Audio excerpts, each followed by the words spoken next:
Morning friends, आज हम 30 मई के करंट अफेयर के बारे में डिस्कशन करेंगे। इससे पहले कल जो करंट अफेयर पढ़ाया गया था उसके बारे में, कल को जो प्रीवियस को उसके बारे में कुछ जानकारी ले लेते हैं और रिवीजन कर लेते हैं। आप होप आप लोग भी ठीक होंगे, आप लोग स्वस्थ रहिए और अपना पढ़ाई जारी रखिए। और कोई भी डिफिकल्टी हो कमेंट बॉक्स में लिखिए। पहला पहला प्रीवियस क्वेश्चन क्या था? 21 जून को अंतर्राष्ट्रीय योग दिवस मनाया गया। अंतर्राष्ट्रीय योग दिवस कब मनाया जाता है? 21 जून को। हर एक साल के 21 जून को अंतर्राष्ट्रीय योग दिवस मनाया जाता है। इसका आयोजन कहाँ किया गया था? इसका आयोजन कहाँ किया गया था? तो कोलकाता, पश्चिम बंगाल में इसका आयोजन किया गया था।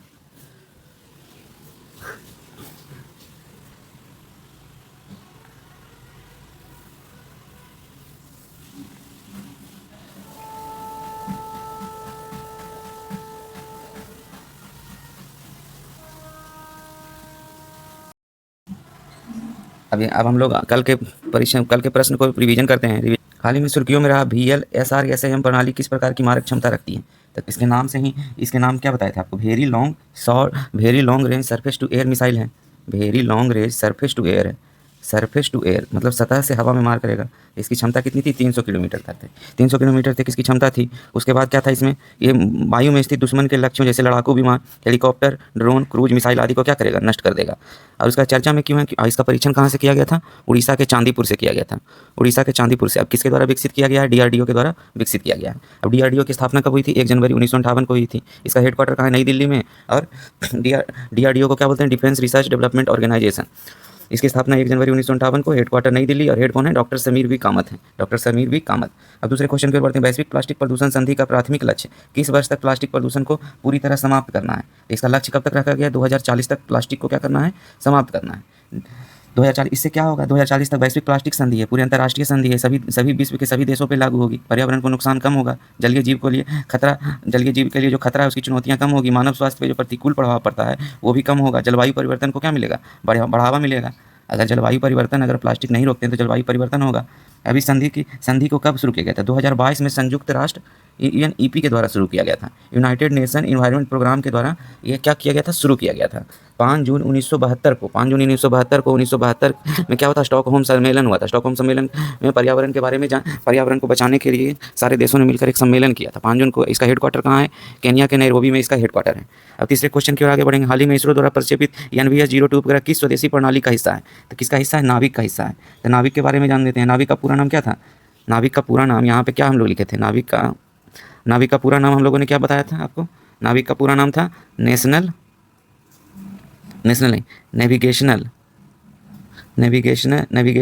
With Indian constellation. नाविक का पूरा नाम था। नाविक किसकी तरह का नाविक है? जो GPS की तरह है। GPS है अमेरिका का और भारत का क्या है? नाविक है। तो नाविक क्या कितनी 5 से 10 मीटर तक की सटीक रेंज को मापेगा। इससे क्या होगा? दूसरे देशों पर निर्भरता हमारी कम होगी। और ये नई पीढ़ी का उपग्रह है। नई पीढ़ी का उपग्रह इसे बेहतरीन नेविगेशन क्षमता, अधिक सटीकता और लंबी सेवा अवधि के लिए डिज़ाइन किया गया है। लंबी सेवा अवधि के लिए इसको डिज़ाइन किया गया। इसका उपयोग कौन कौन करेंगे? रक्षा में होगा, डिफेंस में होगा, आपदा प्रबंधन में होगा, समुद्री नेविगेशन में होगा, मेरीटाइम सिक्योरिटी में होगा, वाहन को ट्रैक किया जा सकेगा और मोबाइल सेवा में भी होगा। अब हम लोग आगे बढ़ते हैं। विश्व स्वास्थ्य संगठन द्वारा इबोला वायरस को ग्लोबल हेल्थ कंसर्न घोषित करने के बाद पहली बार भारत के किस शहर में इस वायरस का संदिग्ध मरीज सामने आया है? तो बेंगलोर में इसका मरीज सामने आया है। तो इबोला नदी, कांगो में जो इबोला नदी है वहाँ के आसपास जो जंगल हैं वहाँ से जानवरों के द्वारा मानव में इसका संचार हुआ है। इबोला वायरस के लक्षण भी कुछ दिन पहले आपको बताए थे कि लक्षण क्या होगा? तेज बुखार होगा, खराश होगा, शरीर में दर्द होगा और क्या बोलते हैं, किसी काम में रुचि नहीं लगेगी। और उसके बाद रक्तस्राव होता है। रक्तस्राव होने से व्यक्ति की मृत्यु हो जाती है। किस देश में भारतवंशी माँ बेटे परवीन रानी और तुषार ने अलग अलग क्षेत्रीय परिषदों का मेयर का चुनाव जीता है? तो ब्रिटेन में क्या है? कहाँ के? हरियाणा की रहने वाली हैं, तो वहाँ इन्होंने ये चुनाव जीता है। अब क्या है? किस देश के विदेश मंत्री मार्को रूबियो ने कोलकाता में मिशनरीज ऑफ चैरिटी के मुख्यालय मदर हाउस का दौरा किया? तो मदर हाउस का दौरा कौन के? US के विदेश मंत्री मार्को रूबियो। तो कल हम लोगों ने आपको बताया था कि FCRA के बारे में डिटेल में बताया था कि FCRA कानून है क्या, जिसके तहत फॉरेन करेंसी को रेगुलेट करती है मार्केट और अवैध फंडिंग को रोकती है। तो मार्को रूबियो जो कि विदेश मंत्री हैं USA के, उन्होंने मिशनरीज ऑफ चैरिटी की स्थापना मदर टेरेसा के द्वारा की गई थी। गरीब अनाथ बच्चों के लिए उन्होंने जो काम किए हैं अब हम लोग क्वाड के बारे में पढ़ते हैं। क्वाड विदेश मंत्रियों की मीटिंग के बाद भारत ने किस देश के साथ क्रिटिकल मिनरल और रेयर अर्थ मेटल के खनन और प्रोसेसिंग में आपूर्ति की सुरक्षा फ्रेमवर्क पर सिग्नेचर किए हैं? तो क्वाड किन 4 देशों से बना है? क्वाड का मतलब इंडिया हो गया, USA हो गया और जापान हो गया और ऑस्ट्रेलिया हो गया। तो ये चारों देशों ने क्रिटिकल मिनरल जैसे यूरेनियम हो गया, थोरियम हो गया और कौन हो गया? नियोडियम हो गया, प्रेसिडोनियम हो गया, डिस्प्रोमियम हो गया, टर्बियम हो गया और याटियम हो गया। ये क्या है? रेयर अर्थ मेटल है। रेयर अर्थ इसका इसका मई 2026 में इसका आयोजन हुआ था, क्वाड विदेश मंत्रियों की मीटिंग में हुआ है।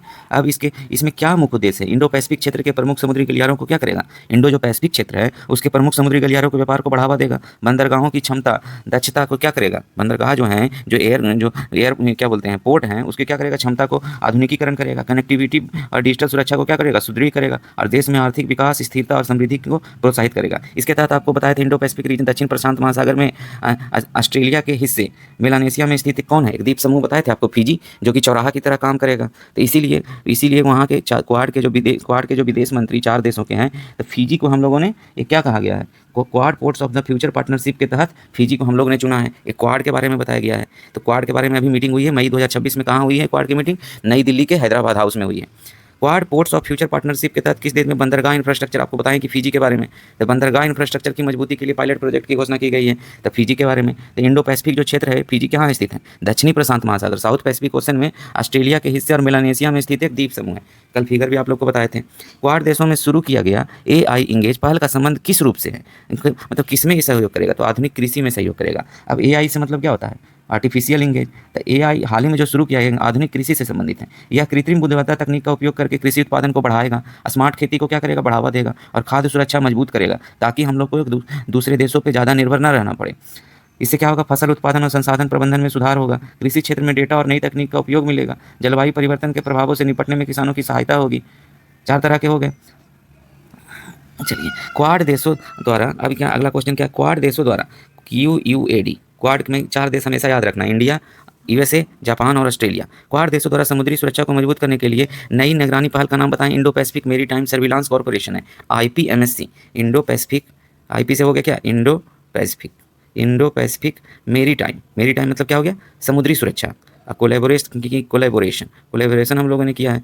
राष्ट्रपति ने कितने लोगों को पद्म भूषण पुरस्कार से सम्मानित किया है? पद्म विभूषण, पद्म भूषण और पद्मश्री, ये 3 पुरस्कार पद्मश्री के अंतर्गत हैं। सर्वोच्च नागरिक सम्मान कौन है? भारत रत्न है। तो सीरियली याद कर लेना है चारों को। पद्म टोटल कितने पुरस्कार मिले हैं? 131 पुरस्कार मिले हैं। 131 में 5 मिले हैं पद्म विभूषण, 13 मिले हैं पद्म भूषण, 13 5 16 हो गया, और बाकी जो बचा कितना हो गया? 115 मिले हैं पद्मश्री।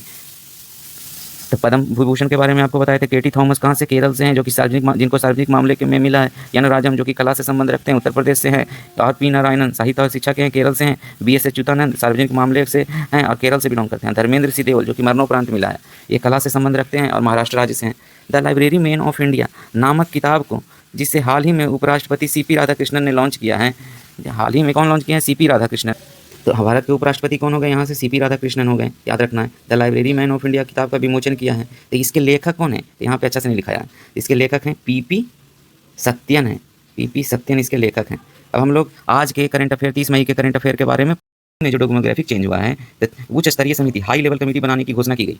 हाल ही में जो डेमोग्राफिक चेंज हुआ है उस पर हाई लेवल कमेटी की घोषणा की गई है। तो किसके द्वारा ये किया गया है? तो भारत के केंद्रीय गृह मंत्री के साथ साथ इनके पास सहकारिता मंत्री का भी प्रभार है। तो केंद्रीय गृह एवं सहकारिता मंत्री अमित शाह के द्वारा डेमोग्राफिक चेंज पर उच्च स्तरीय समिति की घोषणा की गई है। तो ये क्या किया है? केंद्रीय गृह एवं सहकारिता मंत्री अमित शाह ने कहा है कि प्रधानमंत्री नरेंद्र मोदी ने डेमोग्राफिक चेंज पर उच्च स्तरीय समिति का गठन किया है। तो जनसंख्या में जो हो रहे हैं कृत्रिम बदलाव और उनके कारणों और उन्हें रोकने के उपायों का क्या करेगी? अध्ययन करेगी। आवश्यकता होने पर नए कानून की सिफारिश भी करेगी। यह समिति 1 वर्ष के भीतर अपना रिपोर्ट देगी।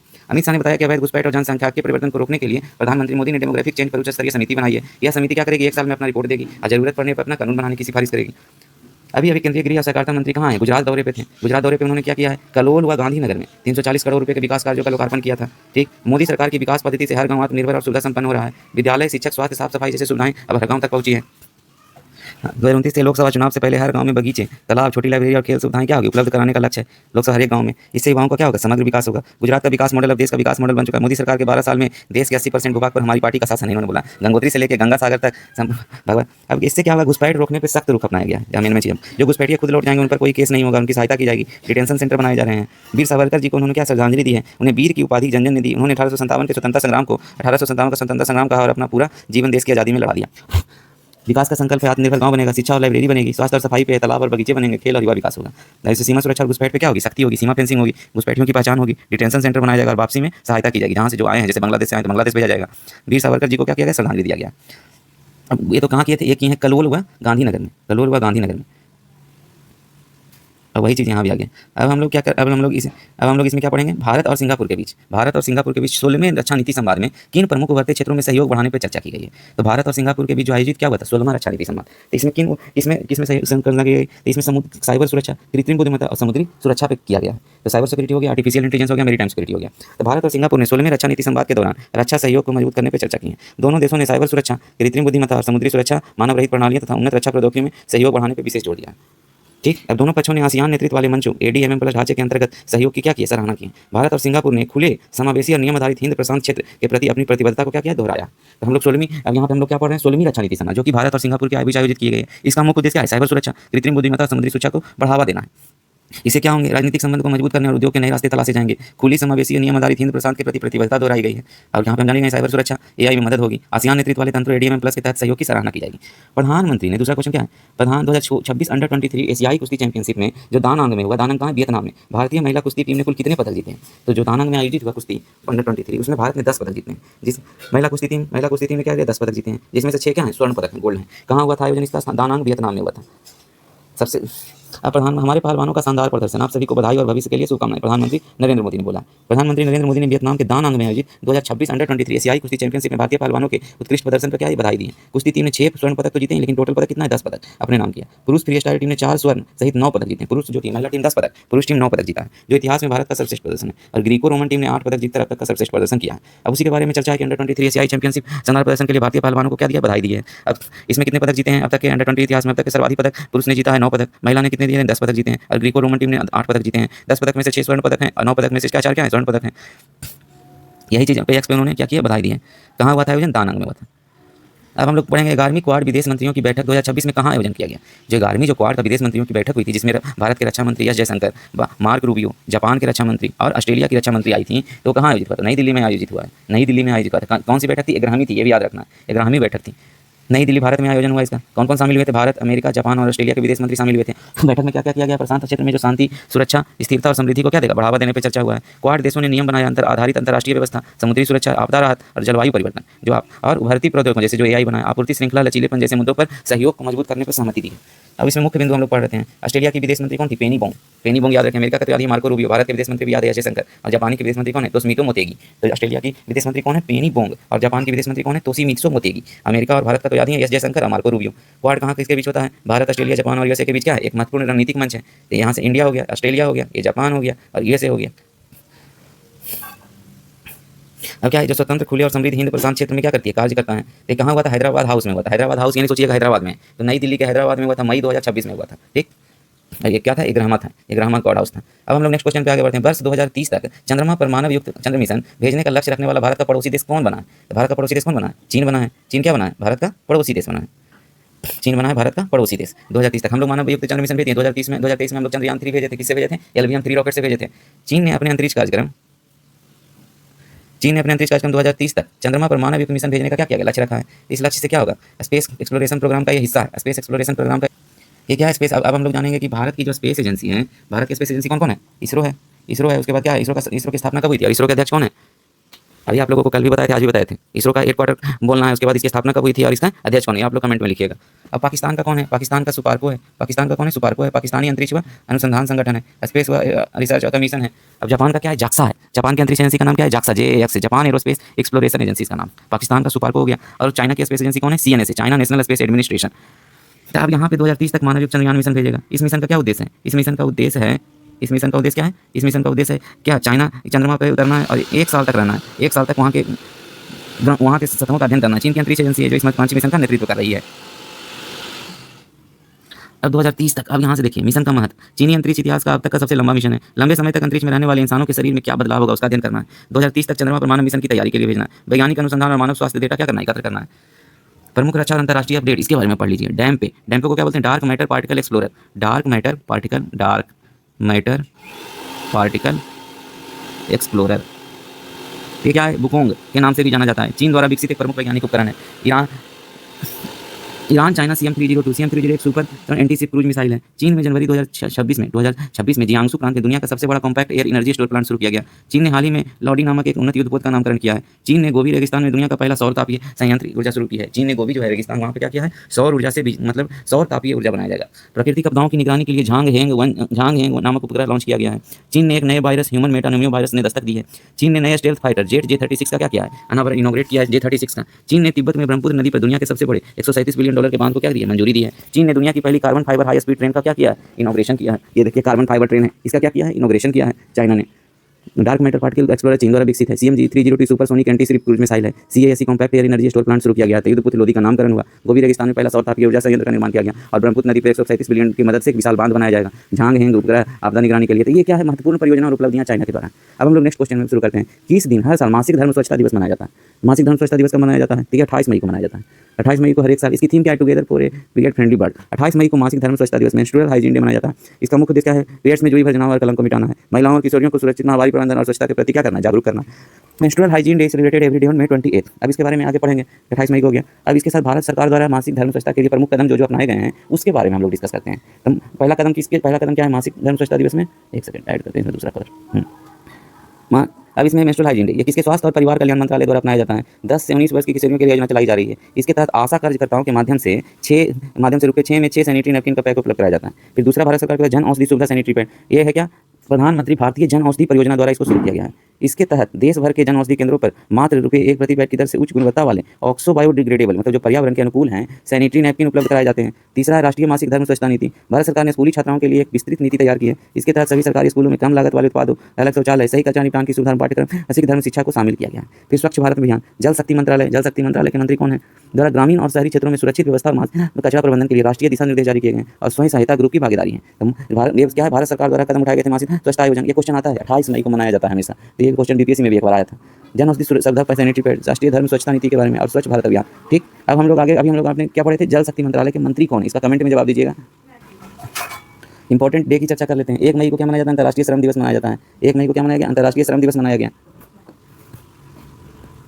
1 मई को अंतर्राष्ट्रीय श्रम दिवस मनाया गया और 2 मई को विश्व टूना दिवस मनाया गया और 3 मई को विश्व प्रेस स्वतंत्रता दिवस मनाया गया। ये किसके द्वारा, इसमें वर्ल्ड में टॉप रैंक पे कौन है, नॉर्वे। इसको जारी कौन करता है, रिपोर्टर्स विदाउट बॉर्डर्स के द्वारा ये जारी किया जाता है। 7 मई को क्या है, विश्व एथलेटिक्स दिवस है। 8 मई को विश्व रेड क्रॉस दिवस है और 11 मई को क्या है, राष्ट्रीय प्रौद्योगिकी दिवस है। और इसके बाद इंपॉर्टेंट कौन सा है, हाँ 20 मई को क्या है, वर्ल्ड बी डे है। इसके बारे में भी आपको बताया गया था। 22 मई को क्या है, विश्व जैव विविधता दिवस है। 20 जैव वर्ल्ड बायोडाइवर्सिटी डे है और 23 मई को क्या है, वर्ल्ड कछुआ डे, वर्ल्ड टॉर्टवाइज डे है और 24 मई को क्या है, कॉमनवेल्थ डे है। मतलब राष्ट्रमंडल खेल जो मनाते हैं तो वो क्या है, राष्ट्रमंडल खेल। तो जो कॉलोनी मतलब ब्रिटिश सरकार के अधीन राज किया गया था उससे एक कॉलोनी जो बनी थी वो सारे देश इसमें आते हैं। 150 प्लस देश इसमें आते हैं। 25 मई को क्या है, विश्व फुटबॉल दिवस मनाया जाता है। विश्व थायराइड दिवस मनाया जाता है और अफ्रीका दिवस भी मनाया जाता है। तो हम लोग इंपॉर्टेंट डे पढ़ लिए। अब 5वां क्वेश्चन है समान नागरिक संहिता विधेयक जो UCC है, यूनिफॉर्म सिविल कोड पास करने वाला तीसरा राज्य कौन बन गया है। तो पहला राज्य कौन है, पहला राज्य उत्तराखंड है। दूसरा राज्य कौन है, दूसरा राज्य गुजरात है। तीसरा राज्य कौन है, तीसरा राज्य कौन बना, असम बना है। तो UCC क्या है, UCC की चर्चा इसको अभी एक पेज में बताते हैं। अब UCC क्या होता है, यूनिफॉर्म सिविल कोड। ठीक, इसका वर्णन भारत के संविधान आर्टिकल 44 में इसका वर्णन है। यूनिफॉर्म सिविल कोड क्या है, सभी नागरिकों के लिए एक जैसा कानून, सभी नागरिकों के लिए एक जैसा कानून। ठीक, अब इसको सबसे पहले जब देश आज़ाद भी नहीं हुआ था तब ये कहाँ लागू था, तो जब देश आज़ाद भी नहीं था तो गोवा में लागू था। गोवा में आज भी UCC लागू है। लेकिन अब संविधानिक तहत के तहत पहला राज्य कौन बना, तो पहला राज्य बन गया है कौन, उत्तराखंड। दूसरा राज्य कौन बना, गुजरात बन गया है और तीसरा राज्य कौन बना, असम बन गया है। तो असम के CM कौन है, हेमंता विश्व शर्मा। असम क्या है, असम नॉर्थ ईस्ट स्टेट का पार्ट है। इसकी राजधानी कहाँ है, कैपिटल कहाँ है, दिसपुर है।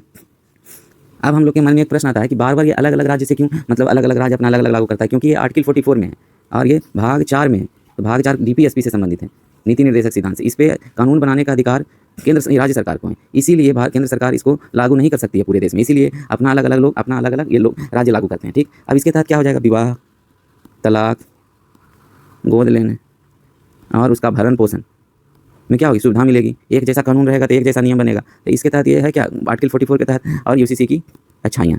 अब इसमें एक चीज़ और पढ़ लेते हैं।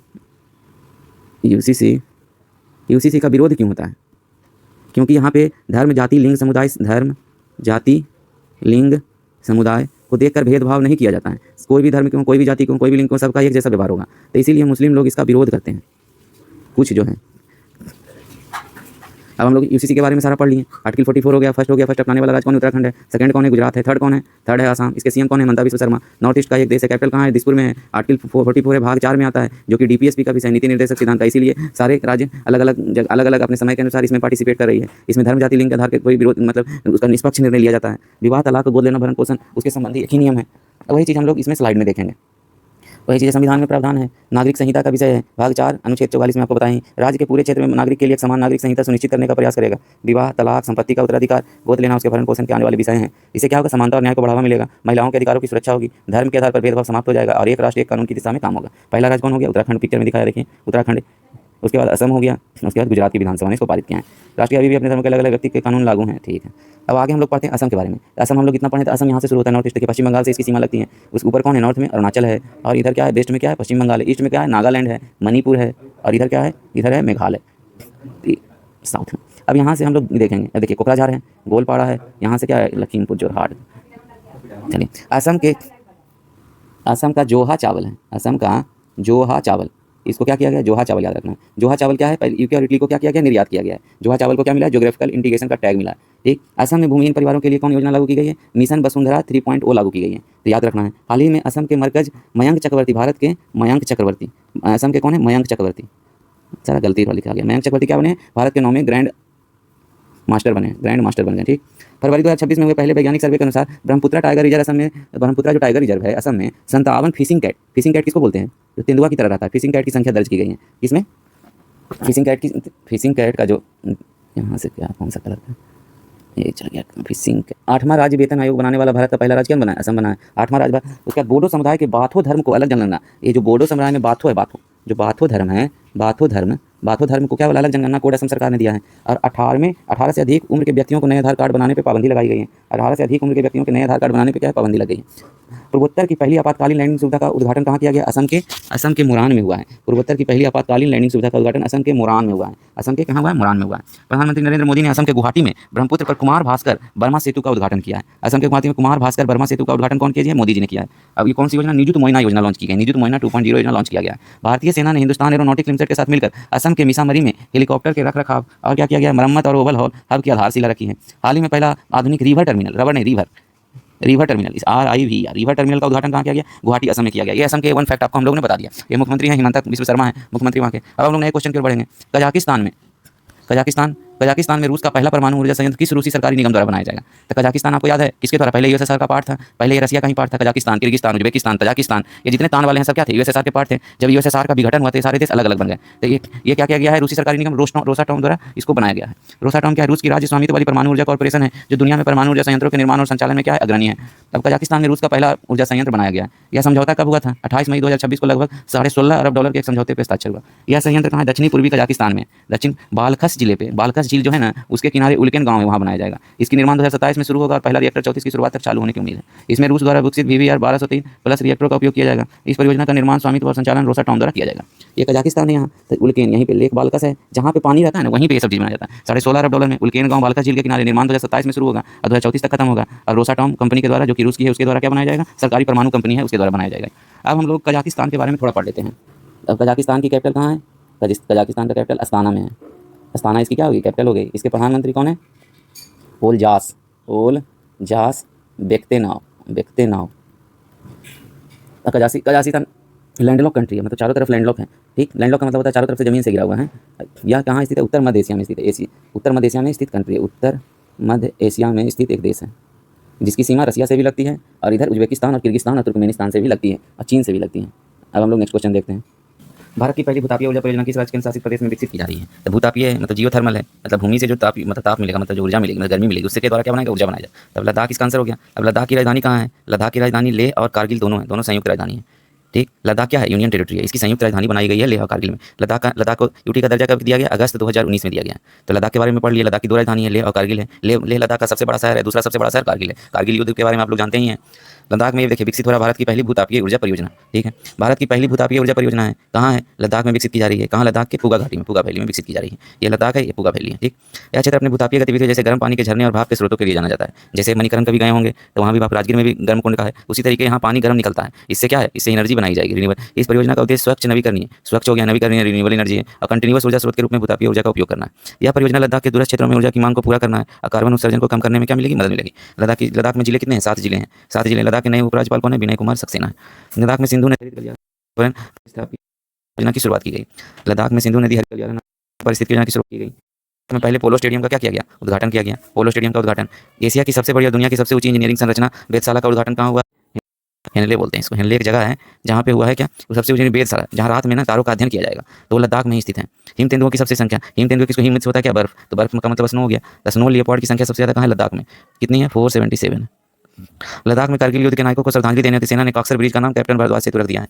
और इसरो का पहला एनालॉग अंतरिक्ष मिशन लेह लद्दाख में लॉन्च किया गया है। इसरो से क्या हो गया? Indian space research organisation. Indian space research organisation. ISRO, ISRO ने डीआरडीओ की स्थापना 1 जनवरी 1958 को हुई थी। अब इसको आज से पढ़ लेते हैं। यहाँ पे अब इसरो लिख देते हैं, यहाँ पे डीआरडीओ लिख देते हैं। ठीक, डीआरडीओ की स्थापना कब हुई? 1 जनवरी 1958 को। इसरो की स्थापना कब हुई थी? 15 अगस्त 1968 1969 को हुई थी। ठीक है, इसका हेडक्वार्टर कहाँ है? बेंगलुरु। इसका हेडक्वार्टर कहाँ है? नई दिल्ली। इसके हेड कौन है? डॉक्टर समीर वी कामत हो गए, समीर वी कामत। इसके हेड कौन है? Doctor V Narayanan, doctor V Narayanan. इसकी नींव किसने रखी थी? इसरो की नींव किसने रखी थी? डॉक्टर विक्रम साराभाई ने रखी थी। डॉक्टर विक्रम साराभाई ने इसकी नींव रखी थी। डीआरडीओ हो गया। अब हम लोग लद्दाख के बारे में क्या पढ़ें? लद्दाख की संयुक्त राजधानी कहाँ कहाँ है? लेह और कारगिल है। लद्दाख में टोटल कितने जिले हैं? 7 जिले। ठीक, यहाँ पुंगा घाटी में क्या किया जाएगा? भूतापीय ऊर्जा संयंत्र की स्थापना की जाएगी। भूतापीय ऊर्जा संयंत्र की स्थापना, क्योंकि यहाँ पे क्या है? गर्म स्रोत पाए जाते हैं, नेचुरली गर्म स्रोत पाए जाते हैं। इससे क्या होगा? रिन्यूएबल एनर्जी का निर्माण किया जाएगा। पहले क्या हो जाएगा? फर्स्ट पोलो स्टेडियम की शुरुआत भी यहीं हुई थी। पोलो स्टेडियम स्टार्टेड कहाँ हो गया? और जो स्नो लियोपार्ड है, स्नो लियोपार्ड की संख्या 477 सबसे ज़्यादा पूरे भारत में यही है। First polo stadium started in Ladakh. यहाँ से कौन आते हैं? सोनम वांगचुक आते हैं, जो कि पर्यावरणविद है। सोनम वांगचुक इन्वायरमेंटलिस्ट हैं। ये क्या है? पर्यावरणविद है, पर्यावरणविद। चलिए अब हम लोग आगे बढ़ते हैं। 1 मेगावाट इसका संयंत्र है, सब ये कार्बन न्यूट्रल बनेगा, स्वच्छ और हरित ऊर्जा का उत्पादन होगा, घर और सार्वजनिक भवनों के लिए गर्मी की आपूर्ति होगी, ठंडे क्षेत्रों में खेती और स्थानीय व्यवस्था को बढ़ावा मिलेगा, रोजगार सृजन और क्षेत्रीय विकास में सहायता मिलेगी। अब हम लोग आगे पढ़ें। 2026 में अपने राजनयिक यात्राओं के दौरान प्रधानमंत्री नरेंद्र मोदी ने मणिपुर से चक हाउ क्या बोलते हैं? काला चावल, किस देश की महारानी को भेंट किया? तो जब नरेंद्र मोदी कहीं भी जाते हैं तो यहाँ से जीआई टैग इसको मिला है। जो चक हाउ चावल इसको क्या मिला है? जीआई टैग मिला है। तो किसको भेंट किया? आप ही बताइए। मणिपुर का जो है उसको किसको भेंट किया गया? तो मणिपुर का जो चावल है किसको भेंट किया? यूनाइटेड अरब एमिरेट्स को भेंट किया। यूनाइटेड अरब एमिरेट्स की क्या है? ये महारानी है, उनको क्या किया गया? ये राजमाता है, क्वीन मदर को मणिपुर का प्रसिद्ध चक हाउ चावल भेंट किया। यह उपहार दोनों देशों के बीच सांस्कृतिक संबंधों को क्या करता है? मजबूत करता है और भारत के कृषि उत्पादन अंतर्राष्ट्रीय स्तर पर पहचान दिलाने के लिए दिया गया। चक हाउ की मुख्य विशेषताएं क्या है? यह चावल मुख्य रूप से नॉर्थ ईस्ट में उगाया जाता है, मणिपुर में। मणिपुर की राजधानी कहाँ है? इम्फाल है, जहाँ पे अभी हिंसाग्रस्त हो मैतेई समुदाय के द्वारा मणिपुर में भी कौन समुदायों के बीच बहुत दिन से लड़ाई चल रही है? मैतेई और कौन सा समुदाय? कुकी। मैतेई और कुकी समुदायों के बीच हिंसाग्रस्त तनाव हो रहा है। जीआई टैग क्या होता है? इसे इसकी विशिष्ट भौगोलिक पहचान दिलाता है। मेगावाट का मतलब कितना होता है? मेगावाट मेगा बोले तो मेगा इधर का मेगा मीन्स बादल फटना।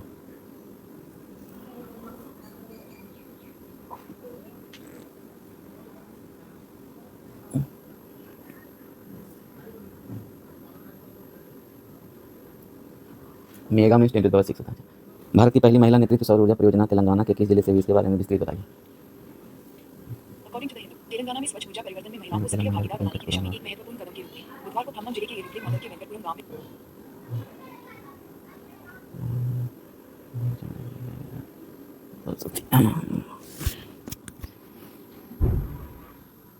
हाँ, हम लोग क्या पढ़े थे? भारत की पहली महिला नेतृत्व। 1 मेगावाट मतलब क्या हुआ? 10⁻⁶ वाट। तो 10⁻⁶ वाट समझिए कितना। अब 1000 वाट को क्या बोलते हैं? 1 किलोवाट बोलते हैं।